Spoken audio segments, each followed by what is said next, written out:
Good morning, Eagle Nation, and thank you for joining us. Today is Thursday, September 9th. I'm Mithra Kama. And I'm Zach Manning. For the first time since the withdrawal of U.S. troops from Afghanistan, 4 Americans have been able to use a land route out of the South Central Asian nation. U.S. Secretary of State Anthony Blinken and Secretary of Defense Lloyd Austin are meeting with Qatar leaders, thanking them for their help in giving mass airlift to Americans and vulnerable Afghans. After the first rescue of U.S. citizens from Afghanistan, close to 100 Americans are still left in the country awaiting return to the U.S. Causing catastrophic destruction since late August, Hurricane Ida left hundreds of thousands of individuals and families without power for more than a week. One Central New Orleans resident called WWL a New Orleans radio talk station, and her call was broadcasted live over the air. Within seconds of the call, the station's text line received an abundance of offers listeners willing to help those in need. This is only one example of how many communities are banding together to try to repair the damage this hurricane has caused. In Forney, Texas, 2 schools were shut down, halting classes on Wednesday due to a fatal shooting investigation. While passing through North Forney High School and Smith Intermediate, sheriffs reported a body around 3 a.m. in the street. The sheriffs have not yet identified the victim or any details of a suspect. As sports continue to grow, there is a new contender coming into the light. Here's Emily Diaz with more information on the new Esports Club at PHS. As the popularity of esports continues to rise, PHS is now getting in on the action as well, with the formation of its own Esports Club. Coach Holland, a chemistry and physics teacher at PHS, is taking on the role of coach of the team. His passion for esports stems from his childhood. Alright, so the way I got interested is I've been playing video games since I was a kid. Like, when I say kid, I'm like 2 to 3. My dad sent us home an Atari 2600 with Pac-Man and Crystal Castle. My brother and I were very, very good, so we could compete with a lot of teenagers when we were 5 to 7. There are many benefits to being part of the club and team. So one of the biggest benefits, I think, is to kind of gauge an actual level of where am I at? You know, am I going to be good enough? Do I need to work a little bit harder? Or, you know, hey, I'm a lot better than I thought I was. Maybe I've got an opportunity to take this from kind of a hobby and, you know, something I do in my free time to something that may actually send me to college. The club meets every Wednesday from 4:15 to 4:45 in Coach Holland's room. I'm Emily Diaz, reporting for Eagle Nation News. The long weekend didn't slow down Prosper Sports from adding even more victories under their belts. Grace Escobar is in studio with your Game Time Sports update. Thanks, Mithra. A lot has happened in Prosper Sports over the past 2 weeks. Volleyball had 2 tough losses against Dawson and Colleyville, but rallied for a 3-1 win over Bryan Nelson. The Lady Eagles had another victory over Mansfield Lakeridge, 3-0. Volleyball is currently ranked 7th in 6A state rankings, and junior middle blocker Ella Cheney hit 3rd in percentage in the nation on Max Preps. Volleyball played again Tuesday night and got the W over Saxe 3-1. The Lady Eagles will play on Friday against Little Elm at 5:30 in the arena. Speaking of wins, last Tuesday, the Eagles tennis team secured a 3-0 district win over McKinney High. Moving from the courts to the course, cross country had its first official meet on the 28th. Varsity Elite Girls finished 5th and Varsity Elite Boys placed 3rd. Last Saturday, the Eagles competed in the Coach T Invitational Meet. Junior Shawai Johnson finished in first with a time of 17:52, followed by senior Aubrey O'Connell, who crossed the line in second with a time of 18:02. Varsity Girls Elite placed 3rd, while Varsity Elite Boys notched 5th. The Eagles finished the meet with 12 medals total. In football news, the season is now in full swing. Last Friday, the Eagles set a stadium record, clutching a 63-7 win over Mansfield Lakeridge. The Eagles locked in 431 total yards and went 8 for 13 and spent quite a bit of time in the end zone, with the Eagles bringing in 9 TDs. Junior quarterback Harrison Rosar threw 4 TD passes and had 260 yards.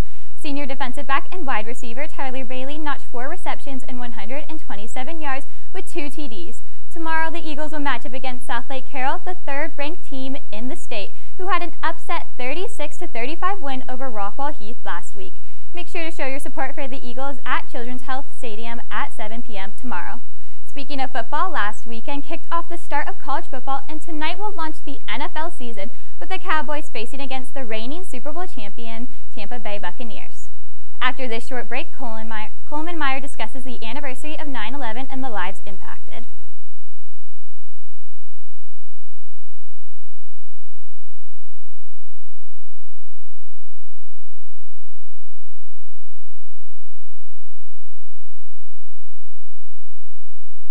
This Saturday, we recognize the 20th anniversary of September 11th. Coleman Myers sat down with PHS teachers to discuss their experiences from that day. 20 years ago, on September 11th, 2001, terrorist attacks killed nearly 3,000 people as 4 commercial jets were hijacked and flown into the Twin Towers, the Pentagon, and a field in Pennsylvania. Though 2 decades have passed since that tragic day, it is one that those who were alive during that time, including some PHS teachers and staff, will never forget. I was in first grade living in New York.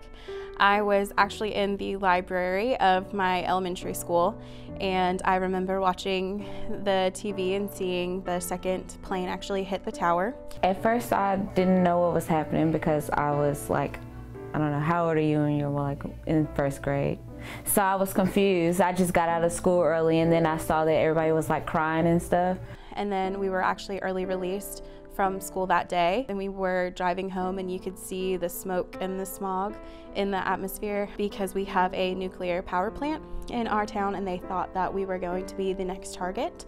So we were put on a small lockdown until the next day to make sure that the threat was no longer. At my school we did like donuts for Dad, and he was like, oh, I have to go to New York for business, because he's an architect, so he used to go there all the time, and he would work in the Twin Towers. And I just threw the biggest fit you could ever throw. So then he was like, oh, I'm gonna go and surprise you. So then he came, and then that's when the towers hit. This day is it's just a day that we need to remember how many people lost their lives. Not only those that were in the towers, but those that were on the planes and those first responders that were there trying to help. It is just a big day to remember those people. I'm Coleman Meyer, reporting for Eagle Nation News. The world of entertainment never slows down. Parker Reynolds is in studio at this week's edition of Talent Talk. Thanks, Zach. This last weekend, rappers Cardi B and Offset welcomed their second child. After her pregnancy was hidden from the public for more than 6 months, Cardi B announced this Monday that she had her baby over the Labor Day weekend. And speaking of babies, after weeks of speculation, makeup mogul and reality TV star Kylie Jenner announced on Instagram just this Tuesday that she and Travis Scott are indeed also expecting their second child. And finally, the release of both Kanye West and Drake's albums Donda and Certified Lover Boy have not only shaken up the hip-hop community, but the music industry as a whole, both of which are creating lots of mixed reviews as the albums fight for the top spot in the musical charts. As of Wednesday, Drake's album holds the #1 spot. After this short break, Diane Shaw discusses a seasonal fan favorite.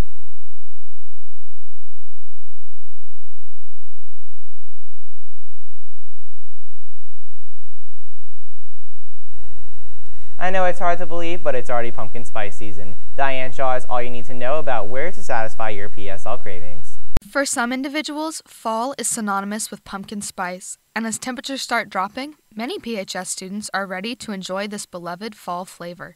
The first recorded mention of pumpkin spice was in an 1836 article for pumpkin spice cake published in the Washington Post. Starbucks debuted its original pumpkin spice latte in 2003. Since then, popular establishments including Dunkin' and Trader Joe's have released their own pumpkin spice options. Starbucks still offers the PSL, but it's been joined by the pumpkin cream cold brew, which is quickly becoming a cult classic. However, the flavor is not only found in drinks. From pumpkin spice dog treats to pumpkin spice yogurt, it has become truly inescapable, leaving many wondering, has pumpkin spice gone too far? After all, pumpkin spice candles and room spray fill the air all season. Whether you're drinking a PSL, munching a pumpkin loaf, or both, there are plenty of ways you can indulge in the pumpkin spice season. I'm Diane Shaw, reporting for ENN. With prosperous, consistent population growth comes many new job opportunities. PHS received multiple new teachers this year, and Cross Nickerson takes a closer look at the teachers that have their first year experience. There are many new faces on campus this year, as students, office staff, and teachers continue to flock to PHS. For some of the new teachers, including English teacher Miss Contine, it's their very first year in a classroom. Contine studied secondary English education with a minor in English and Religious Studies while attending the University of Missouri. She received her undergraduate degree in May of last year, making her employment with Prosper ISD the official start to her teaching career. Contine said that being fresh out of college has allowed her to gain a fresh perspective on ways to teach her students. I am so new. I have the most up-to-date knowledge on how to teach and best practice and pedagogy and all the good things. Then it helps work on a team of veteran teachers, and we have just a bunch of inputs. Constine also said that she finds tremendous joy in being a brand new teacher and that her young age allows her to relate to her students well. Her goal for this year is to make meaningful connections with her students. Constine knows that there will be obstacles during her first year, but she said that this is a good preparation for the future throughout her teaching career. Everybody's back from virtual, everybody's back in the building, everybody's energized and happy to be here, and I think that will set up a really good vibe for the year, which will just make the years to come that much better.